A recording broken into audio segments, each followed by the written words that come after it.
దీన్ని ప్రయోగించగల వీరుడు లోకంలో నీవు తప్ప మరొకడున్నాడంటే నమ్మలేకపోతున్నాను. మీరెవ్వరూ నమ్మద్దు.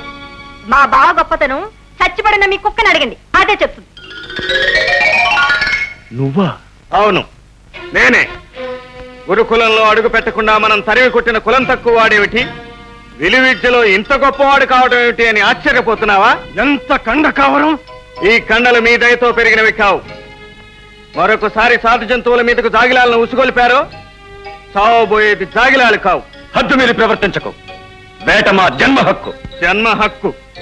ఆయుధ బలంతో అధికారం చేజిక్కించుకుని అమాయక ప్రజల జీవితాలను వేటాడుతున్నది చాలక పాప పంకిలమైన మీ నగరాలకు దూరంగా పచ్చిగడ్డి పడియ నీరే ఆహారంగా బతికే మూగజీవాలను మీ వినోదాలకు విలాసాలకు బలి చేసే అధికారం ఎవడిచ్చాడు మీకు?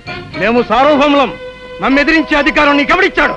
సమాధానం కావాలా దొరా? కావాలి. మరి రాసుకునేందుకు గంట ఉందా? రే పిల్ల, మహావీరులం, మాతో పరిహాసం. నిప్పుతో చెలగాటం. ఆడదానివి కాబట్టి బ్రతికిపోయావు. సోదరా, కొదమ సింహాన్ని ఎదురుగా ఉంచుకొని కుందేలు మీదనా మీ ప్రతాపం? అద్ది మాట. శిశులైన రాత బిడ్డవంటే నువ్వు నిలువునా కుంగిపోతున్నా నిజం ఒప్పుకున్నావు. మా బావ కొదమ సింగమని. ఏకలవ్య, నీ హితవు కోరి చెబుతున్నాను.